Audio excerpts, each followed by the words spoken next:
Então, isso aí é importantíssimo o senhor falar, é uma reunião de tanta seriedade que as pessoas têm que observar os próprios pensamentos, ficar com os pensamentos voltados ao bem para que não se cause prejuízo aos médiuns que estão fazendo doação. De nós é exigida uma preparação de aproximadamente 72 horas. Inclusive na ingestão de alimentos? Absolutamente sim.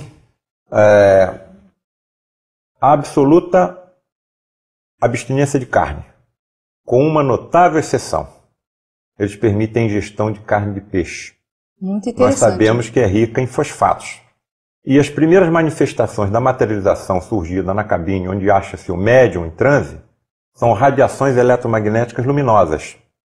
Talvez esse fosfato ingerido, de alguma forma, seja utilizada nessas energias eletromagnéticas.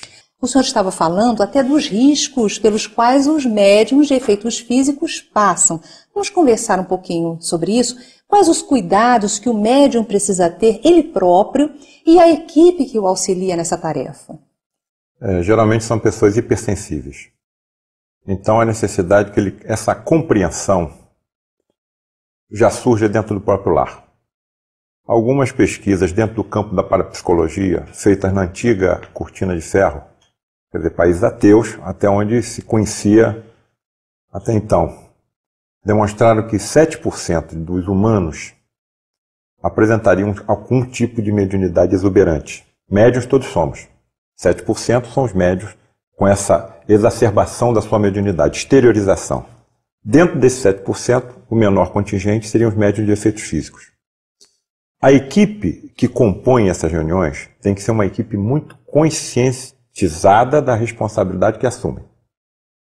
O estudo tem que ser constante, o cuidado com os pensamentos tem que ser constante, os cuidados das 72 horas que eu me referi são rigorosíssimos, a não ingestão de carne, com exceção de peixe, o cuidado com álcool, fumo, absolutamente proibidos, e de relações sexuais. Por quê? Há um dispêndio de energia nas relações sexuais. Energias necessárias à materialização do espírito durante a reunião. O Emmanuel é muito claro na colocação das razões da materialização no nosso mundo. Evidentemente, a comprovação da sobrevivência da alma à morte física. Mas as condições do que o planeta se encontra, que a humanidade se encontra, tornam esses fenômenos preocupantes ao plano espiritual. E ele é muito claro dizendo, no momento, somente o atendimento a pessoas enfermas justifica as reuniões em que ocorram as materializações dos espíritos. Nas nossas reuniões, quem mais se materializa são médicos. E por que essas reuniões ocorrem? Para atendimento de enfermos. Qualquer enfermo? Não. Principalmente, ou só aqueles em que a medicina tenha dificuldade de atuar. Porque não é um substituto à medicina da Terra. Absolutamente. No sentido o maior contingente desses pacientes são cancerosos. Eu nunca disse ao meu paciente para deixar de fazer o que precisa ser feito dentro da ciência médica para ir só se tratar num grupo espírita. As duas coisas são necessárias. O médico, mesmo que seja descrente, ele é muito ajudado, desde que não compusque a sua profissão. Claro. Certo? Então, essa conjugação de energias, as quais eu tenho tido oportunidade de acompanhar os dois lados, são relatos que me impressionam. Eu chego a determinados momentos em que eu estou nas minhas meditações, eu pergunto a mim mesmo, será que realmente eu vi aquilo que eu vi? Mas outros colegas estão comigo e veem a mesma coisa. Não sei se eu teria tempo de relatar uma rápida experiência. Mas é claro que o senhor vai precisar relatar, eu já lhe pedi para fazer isso, porque com certeza as pessoas que estão nos assistindo desejam saber como é que se processam essas reuniões. Como é que elas ocorrem? Por exemplo, as luzes parece que são apagadas. Isso não é ruim? As reuniões são feitas absolutamente na escuridão, porque são reações químicas e físicas que exigem a ausência da luz. Da mesma maneira que não se pode revelar uma chapa fotográfica na luz, porque ela velará. São reações químicas que exigem a ausência da luz. Então a luz... O ectoplasma é sensível à luz. Então exatamente. Então a luz, ela adultera o ectoplasma, né? Sim, ela desfaz, neutraliza. E pode levar a prejuízo ao médium. Então como é que nós vemos a entidade materializada se ela está na escuridão completa? É isso e nós que eu ia também. perguntar. Porque elas emitem luz própria. Elas saem da cabine como astros de luz. Todos os presentes a veem. E vêm geralmente envoltas em mantos ou véus.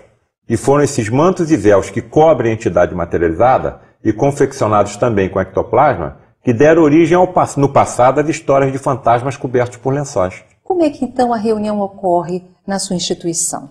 É um pequeno auditório, não é? É um pequeno santuário, vamos chamar assim, onde existem 2 cabines mediúnicas. Nessas cabines são colocados 2 médiuns de efeitos físicos. À frente dessas cabines existem 4 leitos. Nós levamos uma média de 25 enfermos em cada reunião. Mais recuado, no pequeno auditório, existe o grupo de médiuns de apoio ao médium de efeito físico, um grupo aproximadamente de 30 a 40 pessoas. Todas elas concentradas em oração, em estado mental de prece, por aqueles enfermos que estão sendo levados àqueles leitos de caridade. Não se cobra um tostão a ninguém. As luzes todas são apagadas, é feita pela presidente uma prece de abertura e, às vezes, até sem que a prece tenha terminado, nós começamos a ver clarões através das frestas das cortinas que vedam as cabines. São os primeiros sinais de que a materialização vai ocorrer. Essas radiações eletromagnéticas, elas têm 2 finalidades. A primeira, assinalar a presença da entidade. Segundo, a esterilização do ambiente, porque os miasmas, os próprios micro-organismos do nosso meio vibratório, pode contaminar, inclusive, os doentes que, às vezes, são submetidos a determinadas cirurgias. Repentinamente, a cortina se abre e aquele ser de luz sai, se aproxima dos leitos e aplica a sua própria luz sobre os enfermos ou a luz de aparelhos que eles trazem na mão. É muito fácil passar pela nossa mente a dúvida. Será que não é o médium que está se cobrindo com lençol, acendendo uma lanterna por baixo? Ela não está se cobrando nada a ninguém. O que pessoas com responsabilidade vão fazer no alto de uma montanha, no meio de uma floresta, 5 ou 6 horas da manhã? Décadas e décadas a fio, sem nenhuma compensação financeira. Se está todo mundo dentro das suas atividades mentais normais, ninguém é louco, algo de muito importante ali existe. E certa vez passou pela minha cabeça, será que não é alguém vestido lençol, acendendo uma lanterna? Como que se eu estivesse o meu pensamento sendo lido, se aproximou de mim um preto velho chamado Jeremias e me perguntou, Paulo César, você quer conhecer a realidade da vida? Eu falei, quero. E ele me puxou pela gola e me levou dentro da cabine onde estava o médium. No interior da cabine, ele iluminou o ambiente com a sua própria luz corporal e eu vi, coisa que me custa ainda acreditar, a figura do médium com as suas dimensões físicas reduzidas e a entidade materializada ao meu lado em pé. Eu olhava para o médium e eu olhava para a entidade. Eu olhava para a entidade e eu olhava para o médium. Então, são provas maciças e esmagadoras. Há um determinado ponto para você negar. Além daquele ponto, você não pode mais negar, porque você passa a ser um tolo. Eu não tenho mais como negar. E eu me introduzi nesse caminho, descrente, séptico, e me arrependo. Eu posso transmitir com a convicção que você está percebendo na minha emoção que eu não tenho nenhuma dúvida das convicções que eu adquiri. Não existe morte, nós estamos aqui ocupando um veículo físico que vai sobreviver pela eternidade, cada vez se aperfeiçoando mais em todas as direções. Você está programada para ser perfeita nas ciências biológicas, nas ciências exatas, nas ciências filosóficas, nas artes, porque a centelha divina, que é a que nos dá essa vida, é um pedaço de Deus. É Ele que vibra em nós, é o Cristo interno que nós temos em cada um. Jesus foi só uma amostra do que nós podemos fazer, porque as palavras dele são claríssimas. Aqueles que acreditarem em mim farão as mesmas obras que eu faço e outras maiores ainda. Quem está falando é um Cristo planetário, a quem foi dada a responsabilidade do governo de um planeta inteiro. E existem Cristos ou espíritos ainda mais evoluídos. A compreensão de todos esses fenômenos exige estudos profundos. E o estudo que mais me esclarece o que possa estar acontecendo durante essas nossas experiências é a física teórica, que cada dia desmembra ou revela mais particularidades ocultas da própria matéria. Quando eles dizem que existem universos paralelos, eu tenho que acreditar que o que a física está chamando de espaço de universo paralelo pode perfeitamente ser o plano espiritual de vibração. Exatamente, doutor. Muito lindo. É aqui sua mão.